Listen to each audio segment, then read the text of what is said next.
C'est la suite et la troisième partie des Sartois du Web. Vous pouvez aussi nous suivre sur Twitch. Vous posez toutes les questions que vous voulez à mes différents invités. Juste avant de parler de communauté de joueurs et de joueuses de jeux vidéo, place aux Zap de cette semaine. C'est parti.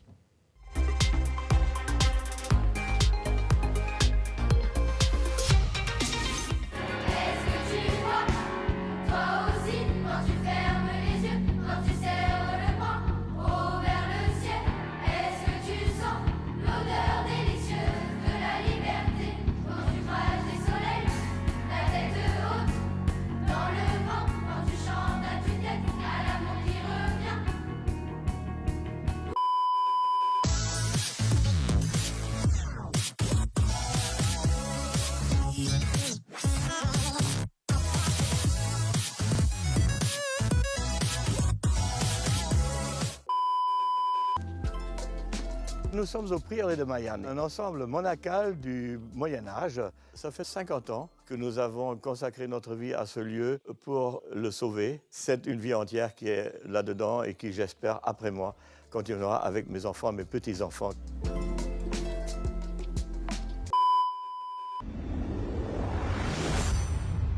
Bonjour, c'est Jean-Michel Jarre. Je suis heureux d'être le parrain de la nouvelle édition du Mans Sonore, de vous inviter pour une masterclass le 20 janvier 2024, qui est une première mondiale puisqu'il y aura une écoute de mon nouvel album Oxymore dans le Dôme Sonore, suivi d'une masterclass où nous pourrons parler ensemble et échanger sur l'innovation sonore et ce qui nous attend pour demain. Donc, je vous y attends. Venez nombreux.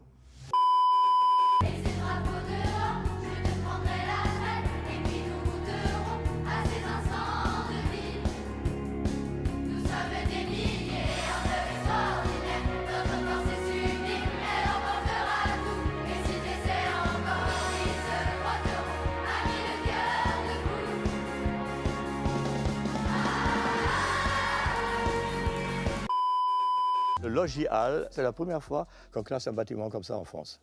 C'est un modèle inédit. Vous avez 3 grandes parties. Une partie de type seigneurial, une partie de hall plus collectif et puis une partie de domesticité. Nous avons nous-mêmes construit une charpente de soutènement pour qu'elle ne s'écroule pas.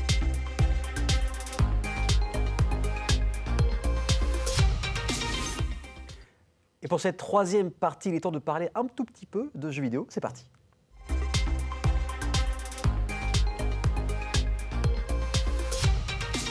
Une nouvelle association à la fois du e-sport, mais aussi qui réunit des passionnés de joueurs et de joueuses, c'est Ground Zero Legacy. Ça fait un nom de film avec Mathieu. Salut Mathieu, comment ça va? Bonjour, eh bien ça va très bien. Donc Ground Zero Legacy, on va dire GZL, ce sera beaucoup plus pratique et pour éviter mon superbe accent américain. Donc c'est une communauté de joueuses et de joueurs, il y a aussi du e-sport, voulant partager la passion du jeu vidéo. Comment c'est né cette association ? Alors comment l'association elle est née? L'association elle est née d'une très longue histoire qu'on avait déjà avec un serveur qui portait le même nom, à savoir Ground Zero. Ok. Et donc ça faisait déjà quelques années qu'on jouait ensemble, il me semble, avant Covid. Donc moi j'avais dû arriver en 2018, même avant il me semble. Et on avait eu comme projet une fois de monter une association pour réunir non pas seulement les gens sur la plateforme, mais se réunir aussi en vrai, organiser des rassemblements, etc. Et donc l'idée a pris un petit peu de temps et puis est arrivée à maturité cette année où en janvier on s'est lancé. Et donc voilà, il y a eu quelques mois où on a pu préparer tout ça et l'association a été déclarée à l'État donc en avril-mai. Il y a eu un déclic ou c'est venu de façon naturelle cette idée de se réunir en présentiel, même en digital ? Il y a eu un déclic, effectivement, Ouais. c'est venu d'une demande d'un de mes très grands amis que je connaissais justement sur cette plateforme qui un jour m'a appelé et il m'a dit ce serait vraiment bien qu'on passe à la vitesse supérieure Et là, et qu'on bim propose quelque chose. J'ai pris du temps pour y réfléchir quand même. Ok. Et puis ensuite, voilà, j'ai eu le temps de me concerter avec toutes les personnes qui sont devenues mon équipe. Et puis on s'est dit allez, on y va. Et puis à partir de là, voilà, tout est... Alors, il y a un certain Tony sur le chat, Tony 1384, qui dit « Mon caillou le plus force au GZ ». Voilà, c'est tout l'esprit de la communauté. C'est de la bienveillance. Hein. C'est de la bienveillance et c'est la chose la plus importante et une des premières valeurs que je voulais justement dans cette association et dans cette organisation-là. Et la chaîne de Soso, Tony, t'es un dieu pour moi. En tout cas, il n'y a que de l'amour sur le chat, ça fait plaisir. N'hésitez pas à mettre vos messages sur la chaîne Twitch, bien évidemment. Vous êtes combien pour l'instant dans l'asso? Alors, dans l'association, en termes. Alors, au bureau, on est 4. Ok. Au conseil d'administration, ils sont 11. Et toute la communauté. Alors, les personnes sur le serveur? Pour l'instant, au niveau de l'asso, vraiment en présentiel, par exemple. En présentiel, alors on est un peu dispatché. D'accord, ouais. C'est ça le but aussi, c'est qu'on a une association qui est dispatchée. On a des personnes qui sont vraiment partout internationales. On en a même les plus loin sont au Canada. Donc, Pas mal. Voilà, donc on en a vraiment partout dans d'autres pays, la D'accord. Belgique, voilà, on leur dit bonjour. Ok. Mais voilà, on en a un peu partout. Après les premiers événements, vu que l'association est vraiment en train d'être créée, C'est vraiment en construction, hein, l'asso. c'est en construction. Et donc là, les premiers événements, hormis les tournois qui seront en ligne et du coup concerneront voilà, tous les pays, même le Canada. Après, les événements qu'on veut faire, ce sera pour l'instant en France. D'accord. Cette année, là, l'année à venir, voilà, la grande organisation, pour l'instant, c'est une IRL et en France. Ce serait quoi comme type d'événement? Des tournois, des concours sur Des quel type de tournois, jeu? des concours, effectivement. Donc des tournois, des concours qui seront organisés, des rencontres aussi, si on peut faire venir des youtubeurs ou alors des streamers. On a la chance d'avoir en France une très très grande Oui. communauté en termes de streamers, hein. On pense à tous les Gotaga, etc. Donc voilà, pourquoi pas faire venir justement un intervenant et aussi une association dont j'ai déjà pris contact de rétro gaming qui D'accord. pourrait venir et puis faire découvrir aux jeunes, aux grands et même aux plus grands. Bah Donc ouais, c'est voilà, ça, c'est du pour partage, leur il n'y a pas faire d'âge. hein. redécouvrir. C'est Il n'y a ça. pas d'âge et c'est Enfin, ça. sauf qui est, si les jeux sont à moins de 18 ans, juste ça. voilà. Juste par rapport à ça. Hormis cette contrainte, mais sinon, voilà, pouvoir organiser, puis rassembler autour de voilà, ce grand projet de GZL. Comment on peut adhérer à l'asso? Comment on peut adhérer? Alors, pour l'instant, pour y adhérer, on est sur un site qui s'appelle Hello Asso. D'accord. Donc, on a notre association, il faut juste taper Ground Zero Legacy. Et puis, voilà, il y a 2 cagnottes qui sont ouvertes, donc une pour adhérer, une pour les dons, donc pour les personnes qui veulent juste participer au projet. Et plus tard, elles se retrouveront donc sur notre site internet qui est en préparation et qui viendra d'ici février. Il sera ouvert. De toute façon, il y a le Discord, on peut te suivre, il y a la chaîne Twitch. Il y a qu'on la peut- chaîne Twitch, il y a le Discord, il y a la plateforme Hello Asso et puis le Twitter. Le Twitter ou également. X plutôt maintenant. X. On est sur maintenant, X et on effectivement. a déjà parlé, donc voilà, ça c'est les gros projets de se développer et que l'asso existe. Et aussi, il y a beaucoup de prévention maintenant dans les salons, n'importe lesquels, en France, même au niveau local, avec le Geek Life, le salon de jeux vidéo de la Flèche. Il y aura aussi de la prévention avec cette association, ouais. Il y aura aussi de la prévention. La prévention fait partie donc de notre 3e objectif dans les missions qu'on s'est données au sein de l'association. La prévention surtout contre justement faire attention à tout ce qui est de la violence, tout ce qui est ce qu'on appelle aussi le trolling. C'est-à-dire, parce qu'on a la malchance en France d'avoir vraiment une mauvaise réputation au sein des autres pays où on est considéré comme des personnes voilà, qui insultent. Donc, Et même, donc, on stream aussi, parce que je sais même en stream aussi. que sur Twitter et X, on est le pays où on est les plus haineux. J'ai Oui, cru voir voilà, donc- c'est ça. D'accord. C'est ça, et donc c'est pour ça qu'au sein de l'association, nous on s'est dit c'est un énorme facteur à prendre en compte et qui en plus prend de l'ampleur. Et donc l'un des moyens de le stopper, justement, c'est de la prévention qu'on compte aussi faire intervenir lors de nos rencontres. Effectivement. Donc voilà, pour en parler et pour calmer un peu les choses, parce que ça, c'est de pire en pire. Mais ce n'est pas à cause du jeu vidéo, on le rappelle, c'est par rapport à l'éducation et au cadre qui n'est pas mis. Exactement. Voilà. Bon, pour finir, il faudra que tu répondes à quelques petites questions assez rapides. C'est très simple.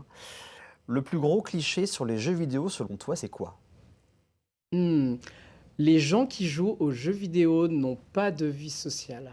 Il me semble que c'est ce que j'ai le plus entendu. C'est le truc qu'on entend le plus, c'est ouais, ça, d'accord. ouais, c'est les gens qui jouent aux jeux vidéo, ils ne font rien à côté. Et ça persiste encore, malgré l'avancée. Parce que c'est vrai que le confinement a permis à toute génération de jouer. Par exemple, les grands-parents qui jouent avec leurs petits-enfants sur la Switch, par exemple. Oui, Donc c'est exactement. encore même aujourd'hui. Et là, ça commence à changer justement grâce D'accord. au confinement aussi, puisqu'on Ouais. s'est rendu compte de pas mal de choses lors de ce confinement. Et puis c'est le média aussi de loisirs qui fonctionne le plus, c'est ça, il faut quand même le signaler. Donc comment faire pour enlever ces clichés? Venir à Ground Zero Legacy, c'est ça? On en parlait pour la prévention, voilà. Juste pour la Non, prévention. mais on en parlait justement. Ça va être tout ce qui va être de la prévention, justement, aussi sensibiliser tout ce qui va être les youtubeurs, tout ce qui va être les personnes qui vont, les influenceurs, Bien sûr. etc. Ils ont un énorme rôle eux aussi à jouer. Donc voilà, travailler là-dessus, continuer à travailler là-dessus, et puis ne rien lâcher surtout. Le meilleur jeu de tous les temps, selon toi? Ah, C'est compliqué. Quand on est un joueur, c'est compliqué. C'est compliqué. Final Fantasy VII. Ok, ça reste du culte. Hein, Ça restait du culte. L'inverse, le pire jeu de tous les temps. Le pire jeu de tous les temps, oula, ce sera pour les connaisseurs, mais remarque, certains iront trouver. Ça s'appelle Dragon Slayer. Ok. Dragon Slayer, qui est un jeu pour moi abominable. Oui, avec le dessin animé dans les années 80, c'est ça, où c'est très Les compliqué. bornes d'arcade et qui a été mis sur console ensuite. Toujours injouable. Quels sont les avantages de jouer aux jeux vidéo? Qu'est-ce que Les ça permet? Qu'est-ce que ça permet de jouer aux jeux vidéo? On s'en rend pas compte, ça va dépendre des types de jeux, mais pour certains jeux, on va avoir en termes de réactivité cérébrale, de travail en tout cas, c'est pour ça qu'on appelle aussi le e-sport. Ça paraît pas parce que les gens se disent on court pas, mais par contre en termes de capacité d'intelligence et de réaction cérébrale, c'est quand même impressionnant. Il y a qu'à regarder les grands tournois, de voir à quel point ce qu'ils font, c'est incroyable. Et sinon, tout ce qui va être de la découverte et cognitivement, en fait, ça va permettre de développer l'art. Oui. Sans s'en rendre compte à un niveau. Moi, c'est là où j'ai réussi à développer vraiment tout ce qui est de ma pratique musicale me vient d'une certaine partie des jeux vidéo. Guitar Hero, Rock Band? Guitar Hero, Ça t'a Rock ouvert Band, une culture musicale? Exactement, je D'accord. pensais exactement à ça. Merci Aurélien de l'avoir souligné.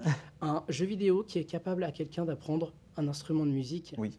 C'est quand même incroyable. C'est clair. Et là, il y a plus. Maintenant, aujourd'hui, dans cette culture-là, il y a énormément de jeux qui sortent et qui nous permettent justement de pouvoir progresser sur plein de domaines en même temps et en passant par les jeux vidéo. Donc en tout cas, merci beaucoup. Alors il y a des fans sur le chat. Il y a Tony, je le rappelle, il y a Sony, il y a Nikio, Pikatsune, Detragon. Voilà, donc vous êtes très nombreux à soutenir Mathieu pour l'association Ground Zero Legacy qui est encore en construction. On ira voir des événements quand ça aura lieu avec grand plaisir. Merci Mathieu d'être venu. Merci beaucoup de m'avoir invité. Avec grand plaisir. Dans quelques instants, on parlera de LinkedIn. On en parle beaucoup, mais qu'est-ce que c'est réellement? Je vais recevoir Marco Dalla Palma, qui a un parcours assez atypique, mais qui fait partie du top 200 des meilleurs créateurs de contenu en France sur la plateforme LinkedIn. Mais ça, c'est juste après la pub. À tout de suite.